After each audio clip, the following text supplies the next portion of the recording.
اعمال کا بدلہ تو جہنم ہی تھا،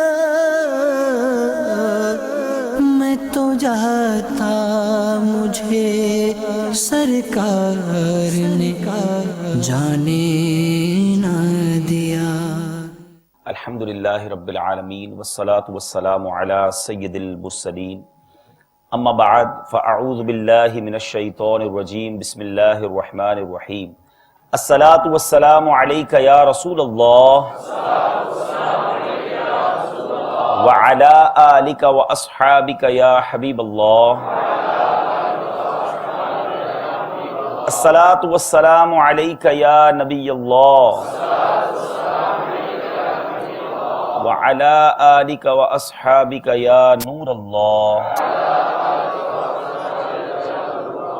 میرے پیارے اور محترم اسلامی بھائیوں اور مدنی چینل کے ناظرین، الحمدللہ عز و جل دعوت اسلامی کے شعبہ جامعۃ المدینہ میں روزانہ ہی ایک درجہ، ایک پیریڈ جس کو کہہ لیں، وہ مدنی چینل کا لگایا جاتا ہے۔ صبح 10:10 پر اس پیریڈ کا، اس درجے کا آغاز ہوتا ہے، جس میں مختلف سلسلوں کے ذریعے جامعۃ المدینہ نہ صرف پاکستان بلکہ دنیا کے کئی ممالک کے طلباء اس درجے میں شامل ہو کر اپنی تربیت کا اہتمام کرتے ہیں، کبھی مدنی مذاکروں کے ذریعے، کبھی نگران شورا کے بیانات کے ذریعے، اور کبھی دیگر سلسلوں کے ذریعے ہمارے جامعۃ المدینہ کے طلباء کی تربیت کا اہتمام کیا جاتا ہے۔ الحمدللہ جامعۃ المدینہ کے دورہ حدیث کے مکتب میں حاضری کا شرف ملا ہے۔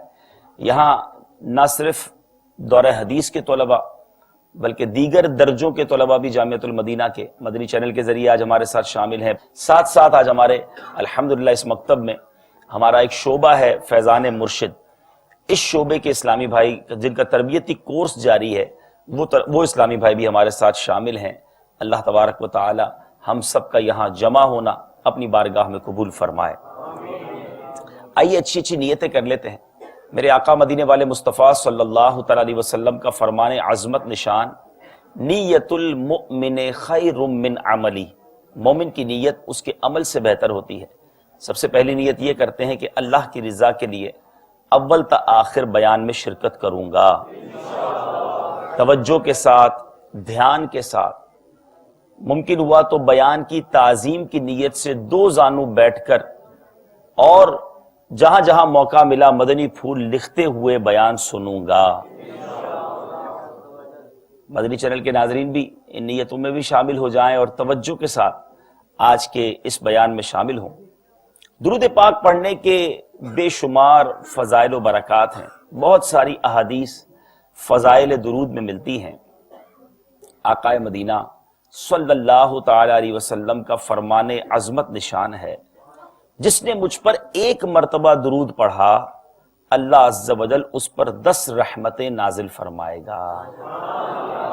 پھر فرمایا من صلی علیہ 10 صلی اللہ علیہ 100، جس نے مجھ پر 10 مرتبہ درود بھیجا اللہ عز و جل اس پر 100 مرتبہ رحمت نازل فرمائے گا۔ پھر فرمایا ومن صلی علیہ 100 صلی اللہ علیہ 1000، جس نے مجھ پر 100 مرتبہ درود بھیجا اللہ عز و جل اس پر 1000 مرتبہ رحمت نازل فرمائے گا۔ اب یہاں تک تو ملٹیپلیکیشن چلتی رہی نا، ایک درود پاک پر 10 رحمتیں، 10 درود پاک پر 100 رحمتیں، 100 درود پاک پڑھیں تو 1000 رحمتیں، یعنی گویا درود پاک پڑھتے چلے جائیں اور رحمتوں کو لوٹتے چلے جائیں۔ لیکن اب آگے میرے آقا علیہ الصلوۃ والسلام نے اس حدیث پاک میں فرمایا جو القول البدی میں موجود ہے، فرمایا ومن صلی علیہ 1000، جس نے مجھ پر 1000 مرتبہ درود بھیجا، فرماتے ہیں زحمت کتفہ کتفی علی باب الجنہ، میرے آقا فرماتے جس نے مجھ پر 1000 مرتبہ درود پاک پڑھا، جنت کے دروازے پر اس کا کاندھا میرے کاندھے سے چھو جائے گا۔ تو اے غلاموں، اے پیارے آقا علیہ الصلوۃ والسلام سے محبت کرنے والوں جو یہاں موجود، جو مدنی چینل کے ناظرین ہیں، کیوں اپنا وقت دنیاوی باتوں میں، فضول باتوں میں، ادھر ادھر کی گپ شپ میں ضائع کریں؟ کیوں نہ وہ کام کریں کہ پڑھتے جائیں تو رحمتوں کا نزول ہوتا جائے اور اس طرح انعامات کی بارش ہوتی چلی جائے۔ نیت کریں کہ انشاءاللہ روزانہ کثرت کے ساتھ درود پاک پڑھیں گے۔ صلو علی الحبیب صلی اللہ تعالی علی محمد صلی اللہ علیہ وسلم۔ میرے پیارے اور محترم اسلامی بھائیوں، ہر نبی علیہ الصلوۃ والسلام یقیناً عرفہ اور اعلیٰ اور بہت ساری اسپیشلٹیز، بہت ساری خصوصیت کے وہ حامل ہوا کرتے ہیں، اور مرتبے کے لحاظ سے اللہ تبارک و تعالیٰ نے وہ انعام و اکرام اور وہ مرتبہ انہیں عطا فرمایا کہ کوئی صحابی، کوئی ولی، کوئی بہت بڑا عبادت گزار کسی صورت بھی کسی نبی کے مرتبے پر نہیں پہنچ سکتا۔ اور ہر نبی کو معجزات بھی دیے گئے، معجزہ بھی عطا کیا گیا، اور بعض انبیاء علیہ الصلوۃ والسلام کی کچھ ایسی اسپیشلٹیز رہیں کہ جب بھی ان کی بات کی جاتی، ان کا ذکر کیا جاتا ہے، تو ان کے بارے میں جو بہت ان کی خصوصیت ہوتی ہے وہ بھی سامنے آ جاتی ہے۔ مثال کے طور پہ اگر صبر کی بات کی جائے تو حضرت ایوب علیہ نبینا علیہ الصلوۃ والسلام کا ذکر فوراً ذہن میں آ جاتا ہے۔ صبر ایوبی ہم نے سنا تو بہت بار ہے، لیکن آج اس کی کچھ ڈیٹیل سنتے ہیں کہ حضرت ایوب علیہ نبینا علیہ الصلوۃ والسلام نے ایسا کیسا صبر کیا تھا کہ آج بھی رہتی دنیا ہزاروں سال گزرنے کے بعد بھی جب بھی صبر کی بات ہوتی ہے تو حضرت ایوب علیہ نبینا علیہ الصلوۃ والسلام کا نام مبارک ذہن میں آ جاتا ہے، یا حضرت ایوب علیہ الصلوۃ والسلام کی بات ہوتی ہے تو صبر کا عنوان جو ہے وہ ذہن میں آ جاتا ہے۔ جب حضرت سیدنا ایوب علیہ نبینا علیہ الصلوۃ والسلام کی آزمائش کا وقت آیا تو حضرت جبریل امین علیہ نبینا علیہ الصلوۃ والسلام نے حاضر ہو کر عرض کی، حضرت ایوب سے پہلے ہی آ کر عرض کی کہ اے ایوب علیہ الصلوۃ والسلام، ان قریب آپ کا رب عز و جل آپ پر ایسی آزمائش اور ہولناک معاملہ نازل فرمائے گا جسے پہاڑ بھی برداشت نہیں کر سکتے۔ اچھا، ایک تو یہ نا کہ اچانک آ گئی کوئی آفت، تو چلے وہ بھی ایک مشکل امر ہے، اس پر صبر کرنا۔ پہلے سے بتایا جا رہا ہے کہ آپ پر ایسی ایسی خطرناک ہولناک آزمائش آنے والی ہے۔ اب اللہ کے نبی تھے اور نبیوں کی دعائیں قبول ہوتی ہیں، وہ عرض کر سکتے تھے بارگاہ الہی میں کہ یا اللہ، مجھے ابھی جبریل امین نے بتایا ہے کہ بڑی ہولناکی اور بڑی زبردست قسم کی آزمائش آنے والی ہے، اے میرے رب کریم میری اس آزمائش کو دور فرما دے۔ حضرت ایوب علیہ نبینا علیہ الصلوۃ والسلام نے فرمایا، اگر میں محبوب کے ساتھ تعلق میں ثابت قدم رہا تو ضرور صبر کروں گا، یہاں تک کہ میرے بارے میں یوں کہا جائے یہ انتہائی تعجب خیز بندہ ہے۔ پھر آپ علیہ الصلوۃ والسلام کو یہ ندا دی گئی، اے ایوب، آزمائش کے لیے تیار ہو جاؤ اور میرا حکم اور فیصلہ نازل ہونے تک صبر کرتے رہو۔ آپ کی آزمائش کا سبب کیا تھا؟ یہ کیوں آزمائش آئی؟ علماء اس بارے میں بھی بیان فرماتے ہیں کہ شیطان نے، ابلیس نے حسد کی وجہ سے طرح طرح کے مکر و ہیلے کے ذریعے آپ پر غالب آنا چاہا، ناکام رہا۔ اللہ تعالیٰ کی بارگاہ میں ابلیس، شیطان نے کہا کہ ایوب شکر گزار بندہ ہے، وہ اس لیے فرما بردار ہے کہ تو نے اسے مال، رزق اور ہر طرح کی فراوانی سے نوازا ہے، صحت بخشی ہے، اگر تو اس سے یہ سب چیزیں واپس لے لینا تو پھر یہ تیری اطاعت نہ کر سکے گا۔ حضرت ایوب علیہ نبینا علیہ الصلوۃ والسلام کے پاس بڑا مال و دولت تھا، جانور تھے، اولاد کی فراوانی تھی، گھر بار تھا، صحت بہت اچھی تھی، یعنی ہر طرح سے خوشحالی جس کو کہتے نا۔ تو شیطان نے کیا کہا رب سے کہ مولا تو نے اتنی ساری چیزیں دی ہیں، اس لیے تیرا شکر ادا کرتے ہیں، تو یہ سب واپس لے لے، پھر یہ تیری اطاعت نہیں کریں گے۔ اللہ تبارک و تعالیٰ ارشاد فرماتا ہے وہ اپنی حالت ہرگز تبدیل نہ کرے گا۔ بہرحال اب آزمائش شروع ہوئی۔ اب کیا ہوا؟ آپ کی ساری اولاد لے لی گئی۔ روایتوں میں آتا ہے کہ آپ کے گھر کی جو چھت تھی وہ گری اور آپ کی جتنی اولاد تھی وہ اس میں ان کا انتقال ہو گیا۔ آپ جب یہ اطلاع ملی کہ اے ایوب آپ کی ساری اولاد اس کا انتقال ہو گیا، اس طرح دنیا سے چلی گئی، آپ نے عبادت میں اضافہ کر دیا، آپ نے اللہ کی حمد و ثنا میں مزید اضافہ کر دیا۔ اب کیا ہوا؟ دوسرا دن آیا، آپ کا سارا مال جل گیا، آگ لگی، اور جو آپ کی پراپرٹی، جو کچھ پیسہ، جو کچھ تھا آپ کے پاس میرے پیارے اور محترم اسلامی بھائیوں، اور آپ کے مال مویشی جو تھے، آگ لگی اور وہ سب جل گئے۔ اب ایسی آزمائش، آپ نے کیا فرمایا؟ تمام عطائیں اسی کی ہیں، چاہے لے لے چاہے باقی رکھے۔ صبر کیا، عبادت میں مصروف رہے، رب کا شکر ادا کرتے رہے۔ تیسرے دن مال بھی چلا گیا ہے، اولاد بھی چلی گئی ہے۔ اب شیطان نے، ابلیس نے آپ کے جسم پر پھونک ماری، تو آپ علی نبینا علیہ الصلوۃ والسلام جسمانی بیماری میں مبتلا ہو گئے، اور بڑی شدید بیماری میں مبتلا ہو گئے۔ لیکن آپ علی نبینا علیہ الصلوۃ والسلام ظاہر و باطن میں اللہ تبارک و تعالیٰ کا ذکر کرتے رہے، اس کا شکر ادا کرتے رہے۔ اور میرے پیارے اسلامی بھائیوں، جب یہ سب کچھ چلا گیا، مال بھی چلا گیا، اولاد بھی چلی گئی، صحت بھی چلی گئی، بچہ ہی کچھ نہیں بظاہر جس کو آپ دنیاوی طور پر کہیں، ہم جن چیزوں کو سمجھتے ہیں کہ یہی تمام چیزیں ہیں، وہ بظاہر ساری چیزیں چلی گئیں۔ لیکن آپ علی نبینا علیہ الصلوۃ والسلام کیا کہتے ہیں؟ تمام خوبیاں اللہ تعالیٰ کے لیے ہیں، جس نے مجھے اپنی عبادت کے لیے چن لیا اور مجھ پر اپنا خاص فضل اور بھلائی فرمائی، اور مجھے اپنے علاوہ کسی چیز میں مشغول نہ رکھا۔ حضرت سیدنا ایوب علیہ نبینا علیہ الصلوۃ والسلام اس حالت میں بھی اللہ کا ذکر کرتے رہے، رب کا شکر بجا لاتے رہے۔ اے میرے پیارے اور محترم اسلامی بھائیوں، یاد رکھیے، آزمائش جو ہے نا، وہ انسان کے احوال کو ظاہر اور محبت کے دعوے دار کی حالت کو بہت جلد واضح کر دیتی ہے۔ بڑا بڑا شکر کرنے والا، بڑے بڑے دعوے کرنے والا، جب آزمائش میں آتا ہے نا، اصل امتحان اب شروع ہوتا ہے کہ اب کتنا شکر گزار ہے، اب صبر کتنا ہے۔ یہ صبر کا بیان کرنے والا بھی، صبر کے بیان تو ہم بڑے بڑے کر لیتے ہیں، لیکن جب یہ بیان کرنے والے پر بھی جب آزمائش آتی ہے تو اب صبر کا دامن کتنا ہاتھ میں رہتا ہے۔ ایگزامینیشن تو جب ہوگا نا کہ جب اللہ نہ کرے کوئی آزمائش آئے۔ بہرحال آپ علیہ نبینا علیہ الصلوۃ والسلام نے صبر و شکر کیا، شکوہ نہ کیا۔ حضرت ایوب علیہ نبینا علیہ الصلوۃ والسلام کو اولاد لے کر آزمایا گیا، آپ نے عبادت میں اضافہ کر دیا، مال لے لیا، مگر محبت الہی میں ذرہ برابر کمی نہ آئی، تمام آزمائشوں پر راضی رہے۔ یہ بہت عرصے تک معاملہ رہا۔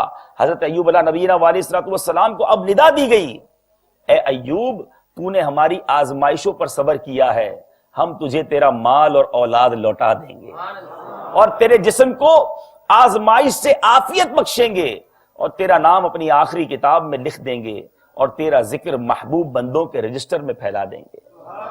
اور پھر یہ سب کچھ واپس ملا انہیں، اولاد بھی واپس مل گئی، مال بھی مل گیا، صحت بھی آ گئی۔ لیکن حضرت ایوب علیہ نبینا علیہ الصلوۃ والسلام نے رہتی دنیا کے لیے صبر کی وہ مثال قائم کر دی کہ آج بھی جب صبر کی بات کی جاتی ہے تو حضرت ایوب علیہ نبینا علیہ الصلوۃ والسلام کا تذکرہ ہوتا ہے۔ اے میرے اسلامی بھائیوں اور مدنی چینل کے ناظرین، آج میرا موضوع یہی ہے جس پر ہم نے کچھ مدنی پھول حاصل کرنے ہیں۔ بعض اوقات زندگی کی دوڑ میں، زندگی کے معاملات میں ہم اتنے مصروف ہو جاتے ہیں کہ جو صبر کی فضیلت ہے، اسلام کا ایک ایسا حسن، اسلام کی ایک ایسی تعلیم، نبی پاک علیہ الصلوۃ والسلام کا ایک ایسا پیارا وصف جو آپ کی ذات طیبہ میں ہمیں بار بار دیکھنے کو ملا۔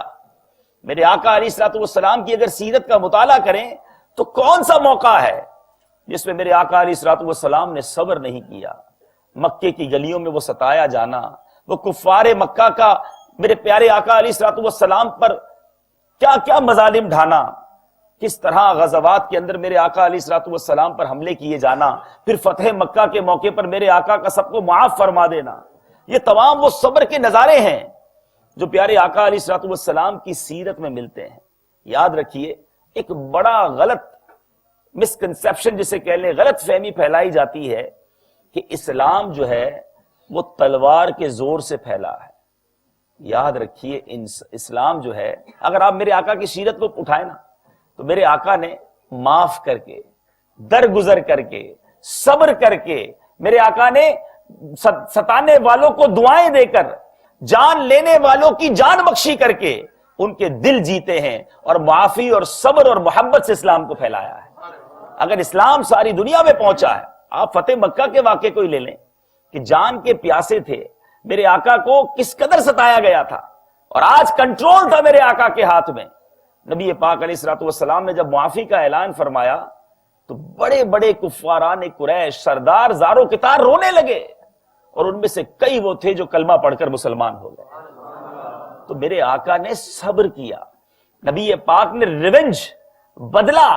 یقیناً غزوات کی ایک الگ اسٹوری ہوتی ہے، اس کا ایک الگ معاملہ ہوتا ہے، جب لڑائی ہوتی ہے اس کا الگ معاملہ ہوتا ہے، لیکن اگر میرے آقا کی سیرت کے پہلو در پہلو کا مطالعہ کریں تو کتنی جگہوں پر آپ کو یہ خوبصورت وصف نظر آئے گا کہ صبر تھا تو کیسا تھا. کتنی بار بچپن سے وہ واقعہ سن رہے ہیں طائف کے میدان کا ہے، نالین اقدس خون سے بھر گئے، میرے آقا لہو لہان ہیں، فرشتے حاضر ہوتے ہیں، یا رسول اللہ حکم دیں ہم پہاڑ ملا دیں، ہم اس بستی کو الٹ دیں.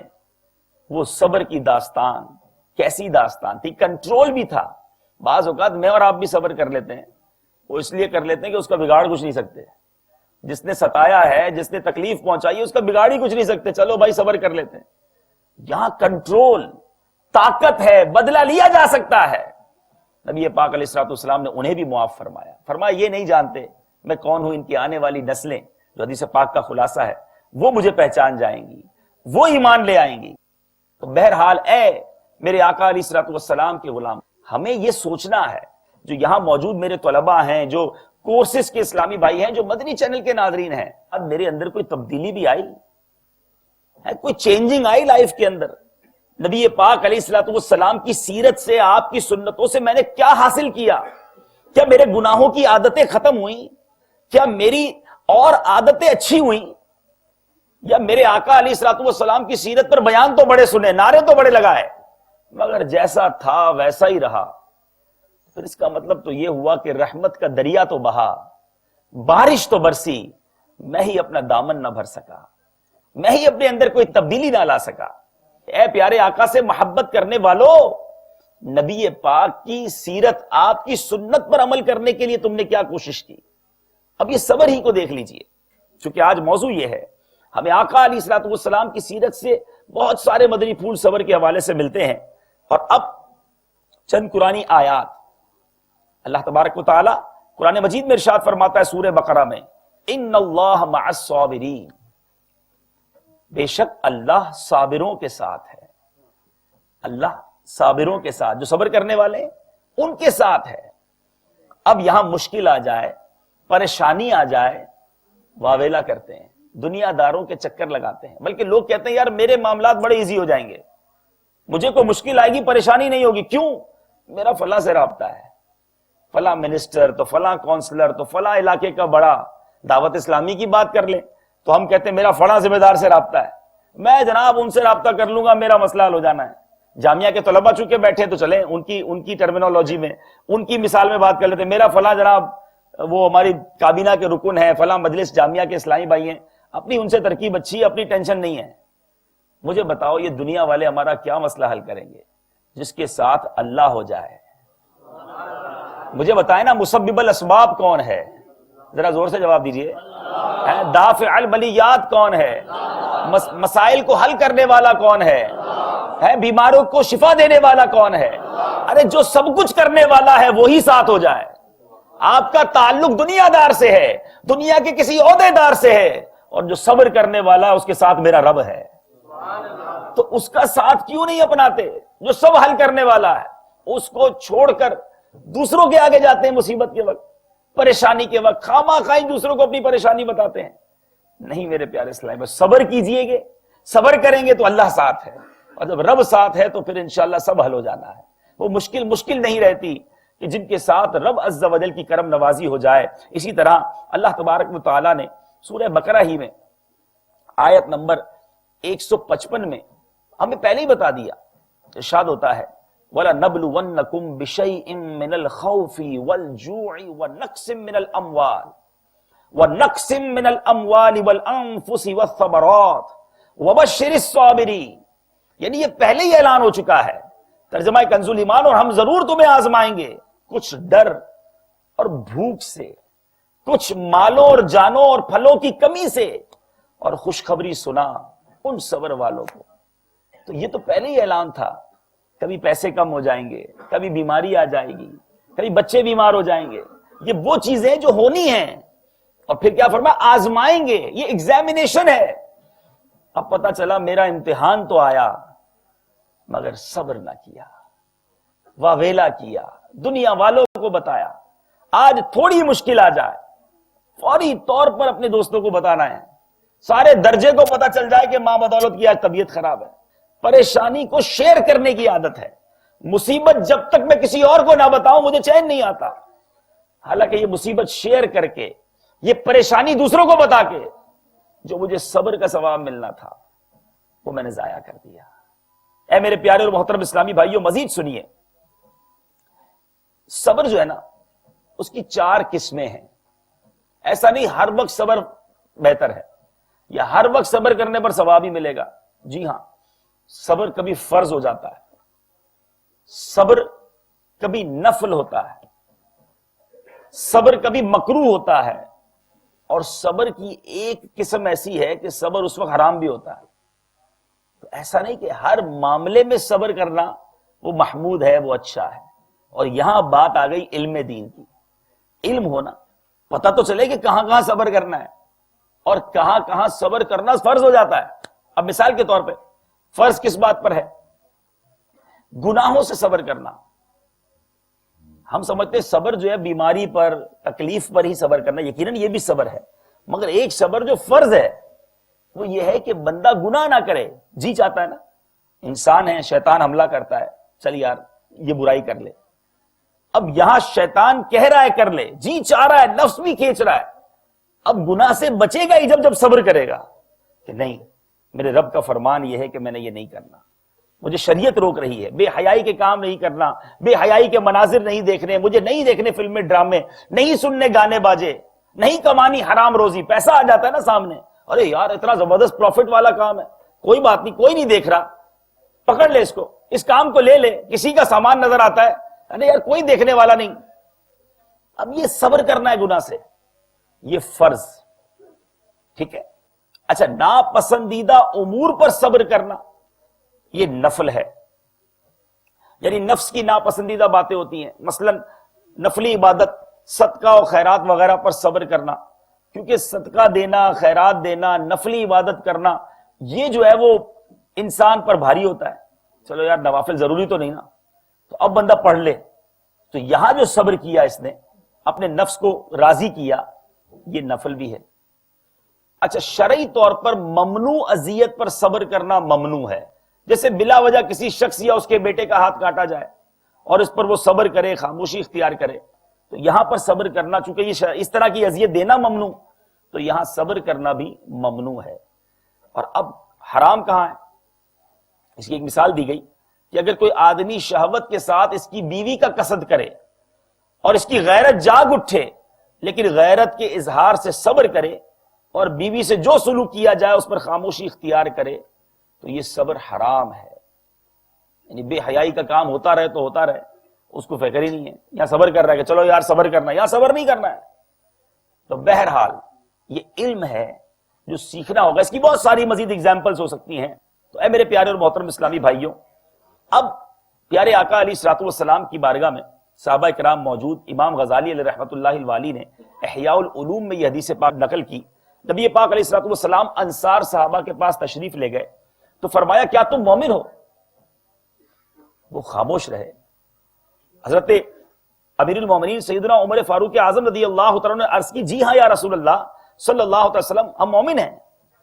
اب ذرا سوچیں، یہ سوال میں آپ سے بھی کر سکتا ہوں، ہم سب سے کوئی سوال کر سکتا ہے کہ بھئی اگر آپ مومن ہیں تو بتائیں آپ کی علامت کیا ہے مومن کی، کوئی ایگزامپل، کوئی دلیل۔ صحابہ کرام علیہم رضوان سے میرے آقا نے ارشاد فرمایا، تمہارے ایمان کی علامت کیا ہے؟ مومن ہو تو ایمان کی علامت کیا ہے؟ That's very important question. اب صحابہ کرام نے کیا جواب دیا؟ صحابہ کرام کہتے ہیں یا رسول اللہ، ہم فراخی کی حالت میں شکر ادا کرتے ہیں، یعنی جب آسانی ہوتی ہے، آسائش ہوتی ہے، خوش ہوتے ہیں تو اللہ کا شکر ادا کرتے ہیں، اور آزمائش کے وقت صبر کرتے ہیں۔ تیسری بات کی کہ اللہ کے فیصلے پر راضی رہتے ہیں، فراخی کے وقت شکر کرتے ہیں، آزمائش کے وقت صبر کرتے ہیں، اللہ کے فیصلوں پر راضی رہتے ہیں۔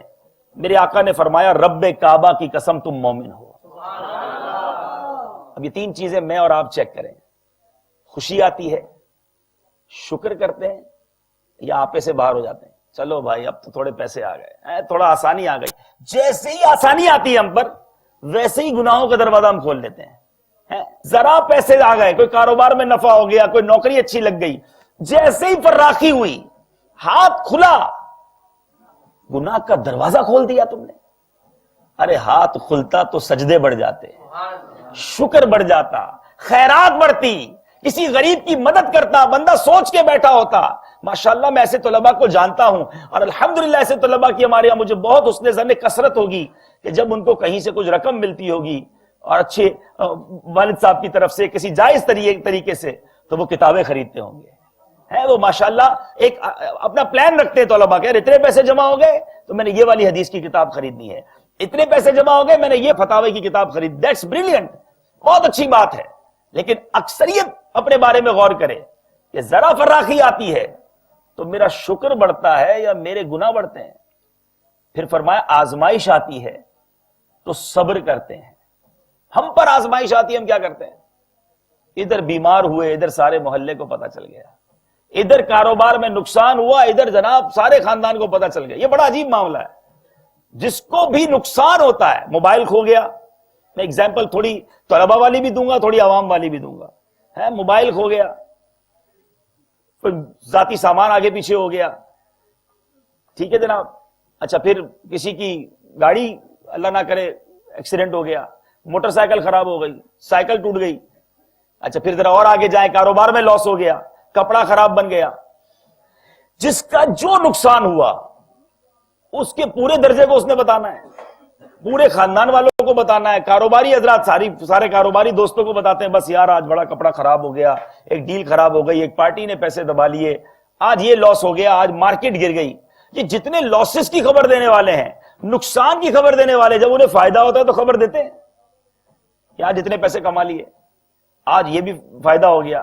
نقصان کی خبر سب کو دینی ہے، فائدے کی خبر کسی کو نہیں دینی، بیماری کی خبر سب کو دینی ہے، صحت یابی کی خبر کسی کو نہیں دینی۔ اس سے کیا مراد ہے؟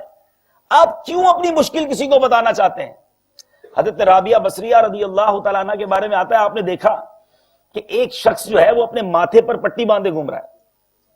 آپ نے پوچھا کیوں پٹی باندھی ہے؟ کہا سر میں درد ہے اس لیے پٹی باندھی ہے۔ اس طرح کا مفہوم ملتا ہے۔ فرمایا جب صحت یاب تھے اس وقت پٹی باندھی تھی کہ آج میں بڑا صحت یاب ہوں؟ سارے زمانے کو بتانا تیرے سر میں درد ہے؟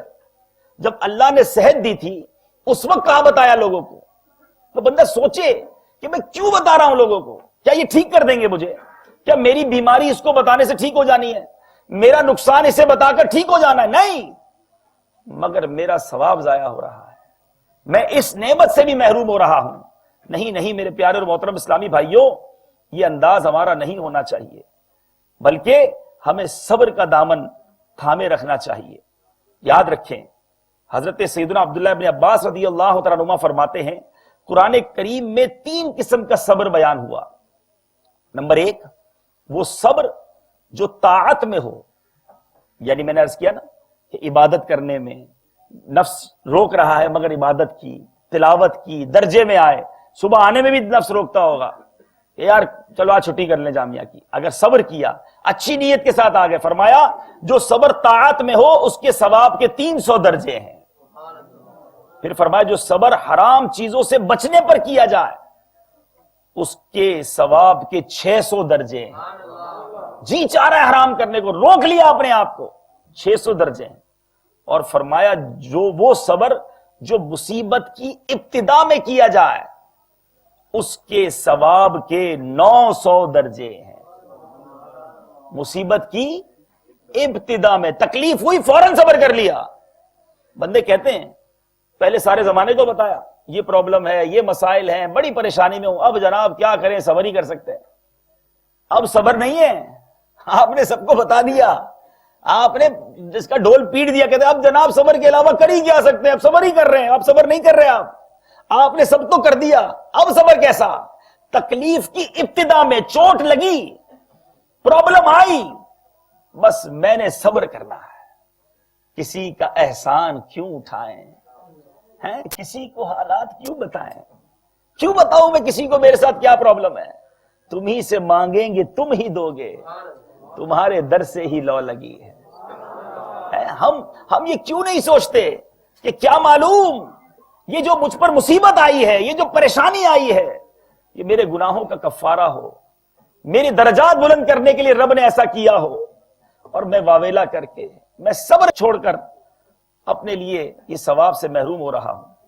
سنیے سنیے میرے پیارے اور محترم اسلامی بھائیوں، جو بیمار ہوتے ہیں نا، صبر کریں۔ نبی پاک علیہ الصلوۃ والسلام کے غلاموں سنو، اللہ عز و جل فرماتا ہے جب میں اپنی کسی بندے کو بیماری میں مبتلا کروں اور وہ اس پر صبر کرے، کسی سے شکایت نہ کرے، تو اس کے گوشت کو اچھے گوشت سے اور اس کے خون کو اچھے خون سے بدل دیتا ہوں۔ سوچیں ذرا، گوشت بھی اچھے گوشت سے بدل رہا ہے، خون اچھے خون سے بدل رہا ہے، اور سنیں پھر اگر میں اسے شفا دوں تو ایسی شفا دیتا ہوں کہ اس کے نامہ اعمال میں کوئی گناہ نہیں رہتا، اور اگر میں اسے دنیا سے اٹھا لوں تو اسے اپنی رحمت کاملہ کے سائے میں لے جاتا ہوں۔ اب بیماری تو میرے گناہ بخشوانے آئی تھی، بیماری تو میری مغفرت کے لیے آئی تھی، مگر مجھ بے صبرے نے سب کو بتا کر، واویلا کر کے اس کا ثواب ضائع کر دیا۔ یہ جملہ آپ سنیں نا کہ میں اگر کسی بندے کو اپنی بیماری میں مبتلا کر دوں اور وہ اس پر صبر کرے، کسی سے شکایت نہ کرے، وہ دوسرے لفظوں میں شکایت ہوتی ہے کہ میں بیمار ہو گیا ہوں، بڑا بیمار ہوں، سر میں بڑا درد ہے، یار اب تو پیٹ میں بھی درد ہو گیا ہے۔ یہ کس کی شکایت کر رہے ہو بھائی؟ کیوں بتا رہے ہو اس کو کہ میرے رب نے مجھے بیمار کر دیا؟ ذرا سوچئے، اگر آج مجھ پر اور آپ پر کوئی مصیبت آتی ہے تو وہ کتنی دیر کے لیے آتی ہے؟ نارمل انسان، اللہ تعالیٰ ہم سب کو بیماریوں سے محفوظ رکھے، لیکن اگر نارمل کوئی بیمار ہوتا ہے تو سال میں 15 20 25 دن، مہینہ، بس اگر سارے دن کیلکولیٹ کر لو۔ جس رب نے اگر 11 مہینے شفا دی ہے، صحت دی ہے، چند دن اگر بیماری آ گئی تو صبر کر لیتے، ثواب کما لیتے، رحمتیں لوٹ لیتے، خواہ خواہی اپنا ثواب ضائع کر دیا۔ وہ اسلامی بھائی سوچیں جن کی یہ عادت ہوتی ہے کہ ذرا پرابلم ہوئی میسج چلنا شروع ہو جاتے ہیں، آپ نے بیماری کا ثواب ضائع کیا۔ سنو سنو، بلکہ اللہ تبارک و تعالیٰ جس آزمائش میں مبتلا کرتا ہے نا، اس پہ انعامات کیسے ہیں۔ کچھ لوگ ہوتے ہیں جن کی بینائی چلی جاتی ہے، یہ نابینا جو ہو جائے نا، یہ نابینا ہو، اللہ تعالیٰ محفوظ رکھے، ہماری آنکھوں کو سلامت رکھے اور ان آنکھوں سے ہمیشہ اچھا دیکھنے کی توفیق عطا فرمائے۔ لیکن سنو ان کا انعام کیا ہے۔ تمام نبیوں کے سرور، مدینے کے تاجور صلی اللہ تعالی علیہ وسلم نے ارشاد فرمایا، اللہ عز و جل جبریل امین سے فرماتا ہے، اے جبرائیل، جب میں اپنے کسی بندے کی بینائی لے لوں تو اس کا اجر یہ ہے کہ میں اسے اپنے دیدار سے مشرف فرماؤں۔ رب اپنا دیدار کروائے گا۔ اے میرے پیارے اسلامی بھائیوں، اچھا صبر کی جب بات ہوتی ہے نا تو صبر جمیل کا بڑا تذکرہ ہوتا ہے۔ اللہ صبر جمیل عطا فرمائے۔ ابھی صبر جمیل ہے کیا؟ کبھی سوچا؟ یہ کوئی جمیل بھائی کا صبر نہیں ہے، اس کی کوئی ڈیفینیشن ہے، یہ کون سا صبر جمیل ہے؟ سنیے، صبر جمیل یہ ہے، علماء لکھتے ہیں کہ دیکھنے والا مصیبت والے اور غیر مصیبت والے میں فرق ہی محسوس نہ کر سکے، پتہ ہی نہ چلے کہ یہ بندہ مصیبت میں ہے کہ غیر مصیبت میں۔ اچھا لوگ جو ہے مصیبت بتاتے نہیں، لیکن ان کا چہرہ ہی اعلان کر رہا ہوتا ہے کہ اس سے بڑا مصیبت زدہ کوئی نہیں ہے۔ وہ بورڈ ہی ہے، سب چہرہ ہی بورڈ بن جاتا ہے، سائن بورڈ، کہ بھائی خیریت پہ کیا ہو گیا؟ اب اچھا میں نے تو نہیں بتایا نا، آپ نے پوچھا، اب میں بتا رہا ہوں، تو پہلے سائن بورڈ ایسا بنایا۔ صبر جمیل یہ ہے کہ پتہ ہی نہ چلے کہ یہ مصیبت میں ہے یا مصیبت میں نہیں ہے۔ مزہ تو اس میں ہے نا، کسی کا احسان کیوں اٹھائیں، کسی کو حالات کیوں بتائیں، بس اپنی مشکل پر اللہ تعالیٰ ہمیں واقعی صبر عطا فرمائے، ہمیں صابر بندہ بنا دے۔ آپ صبر کر کے دیکھیں تو صحیح، ایک تو درجات کی بلندی، نیکیوں میں اضافہ، اور پھر رب ساتھ ہو جائے۔ اللہ صابروں کے ساتھ ہے۔ ہم نے قرآن پاک کی آیت سنی ہے، مجھے رب کا ساتھ چاہیے، وہ میرے ساتھ ہے تو پھر مشکل نہیں، پھر پریشانی نہیں۔ اے میرے پیارے اور محترم اسلامی بھائیوں، حضرت سیدنا فتح موصلی علیہ رحمت اللہ الکوی کی زوجہ محترمہ کے بارے میں آتا ہے، آپ کا پاؤں پھسلا اور آپ کا ناخن ٹوٹ گیا، وہ مسکرانے لگی، پوچھا گیا کہ آپ کو درد نہیں ہو رہا؟ فرمایا اس درد پر صبر کرنے کے عوض ملنے والے ثواب نے میرے درد کی تلخی کو دور کر دیا ہے۔ مشکل آئی نا، اس مشکل کی وجہ سے جو مجھ پر تکلیف آنی ہے، اس تکلیف کا ثواب جو ہے وہ مجھے اتنا ملنا ہے کہ مجھے اس درد کی تکلیف ہی ختم ہو گئی۔ اسلامی بہنیں اگر یہ بیان سن رہی ہیں، بلکہ ہمارے اسلامی بھائی بھی شادی شدہ ہوں گے، بچے کئیوں کے بچپن میں انتقال کر جاتے ہیں، حمل گر جاتا ہے، سنو سنو، جو اس پر صبر کرے واویلا نہ کرے۔ نور کے پیکر تمام نبیوں کے سرور صلی اللہ تعالی علیہ وسلم نے فرمایا، جس مسلمان جوڑے کے 3 بچے انتقال کر جائیں، اللہ تعالیٰ ان بچوں پر فضل و رحمت کرتے ہوئے ان دونوں کو جنت میں داخل فرمائے گا۔ صحابہ کرام علیہ رضوان کا اللہ بھلا کرے، ایسے پیارے پیارے سوال عرض کر دیتے کہ ہمارا بھی بھلا ہو جاتا۔ عرض کیا، یا رسول اللہ، اگر کسی کے 2 بچے ہوں جس کا انتقال ہو گیا، میرے آقا نے فرمایا 2 بچے ہوں تو بھی یہ فضیلت مل جائے گی۔ صحابہ نے عرض کی، یا رسول اللہ ایک بھی اگر ہو تو؟ فرمایا ایک بھی ہو۔ پھر فرمایا اس ذات پاک کی قسم جس کے قبضہ قدرت میں میری جان ہے، جس عورت کا کچا بچہ فوت ہو جائے، یعنی حمل ضائع ہو جائے، اور وہ اس پر صبر کرے تو وہ بچہ اپنی ماں کو اپنی ناف کے ذریعے کھینچتا ہوا جنت میں لے جائے گا۔ اب وہ سوچے لوگ جن کے بچے انتقال کر جاتے ہیں، پورے خاندان میں واویلا، رونا دھونا مچا ہوا ہے، اور پھر اور فول بھی بک دیتے ہیں۔ صبر کر لیں، اللہ کا شکر ادا کریں، ارے یہ تو جنت کا ٹکٹ بن گیا آپ کے لیے۔ لیکن اگر صبر بھی تو ہونا، واویلا تو نہ ہو۔ یہ جو مصیبتیں ہیں، یہ جو آزمائشیں ہیں، اس پر صبر کرنا کس قدر ضروری ہے، اور بعض اوقات یہ کتنی بڑی نعمت ہوا کرتی ہے۔ سنیے، سیدنا انس رضی اللہ تعالیٰ عنہ راوی ہیں، سرکار والا تبار، ہم بے کسوں کے مددگار، شفیع روز شمار صلی اللہ تعالیٰ علیہ وسلم نے فرمایا، جب اللہ عز و جل کسی بندے سے محبت فرماتا ہے یا اسے اپنا دوست بنانے کا ارادہ فرماتا ہے تو اس پر آزمائشوں کی بارش فرما دیتا ہے۔ پھر جب وہ بندہ اپنے رب کو پکارتا ہے، اے میرے رب، تو اللہ فرماتا ہے، میرے بندے تو جو کچھ مجھ سے مانگے گا میں تجھے عطا فرماؤں گا، یا تو جلد ہی تجھے دے دوں گا یا اسے تیری آخرت کے لیے ذخیرہ کر دوں گا۔ اے میرے پیارے اور محترم اسلامی بھائیوں، میرے آقا علیہ الصلوۃ والسلام فرماتے ہیں، مسلمان کو جو مصیبت پہنچتی ہے، حتیٰ کہ کانٹا بھی چبھے، اس کی وجہ سے یا تو اللہ عز و جل اس کا کوئی ایسا گناہ مٹا دیتا ہے جس کا مٹانا اسی مصیبت پر موقوف تھا، یا اسے کوئی بزرگی عطا فرماتا ہے، بندہ اس مصیبت کے علاوہ کسی اور ذریعے تک اس تک نہ پہنچ پاتا۔ گویا مصیبت تو میرے درجے بڑھانے آئی تھی اور میں نے بے صبری کر کے وہ ثواب بھی کھو دیا۔ یہ روایتیں پڑھتے ہیں تو اپنی بے صبریاں یاد آتی ہیں، اپنی وہ کوتاہیاں یاد آتی ہیں کہ کب مجھے صبر کا موقع ملا اور میں نے وہ صبر کا موقع ضائع کر دیا۔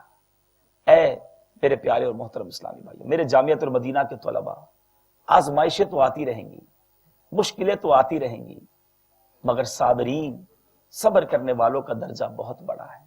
آج میں بھی نیت کرتا ہوں، آپ بھی نیت کریں، مدنی چینل کے ناظرین بھی نیت کریں کہ اب کوئی بھی مصیبت آئی، کوئی بھی آزمائش آئی، بیماری آئی، مال میں تنگی آئی، کسی نے دل توڑ دیا، آزمائش کی تو بہت ساری صورتیں ہو سکتی ہیں نا، انشاءاللہ میں صبر کروں گا۔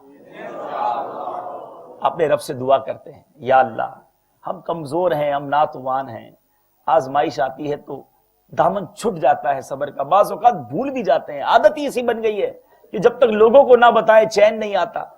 یا اللہ ایسا ہم پر کرم فرما دے۔ یہ طلبہ بیٹھے ہیں، نہ جانے کہاں کہاں علماء ہمارا بیان سن رہے ہوں گے، ہم سب مل کے دعا کرتے ہیں کہ اے رب کریم ہمیں واقعی حقیقی صبر عطا فرما، ہمیں اپنے صابر بندوں میں شامل فرما لے، اور اے رب کریم ہم جو آزمائش ہم پر آئیں، جو مصیبتیں آئیں، اگر اس میں ہمارے لیے درجات کی بلندی ہے تو اے مولا ہمیں صبر کے ساتھ اس آزمائش پر پورا اترنے کی توفیق عطا فرما، ہم سب کو اپنے صابر بندوں میں شامل فرما لے، آمین بجاہ النبی الامین صلی اللہ تعالی علیہ وسلم۔ صلو علی الحبیب صلی اللہ تعالی علیہ وسلم۔ اعمال کا بدلہ تو جہنم ہی تھا، میں تو جاتا مجھے سرکار نے جانے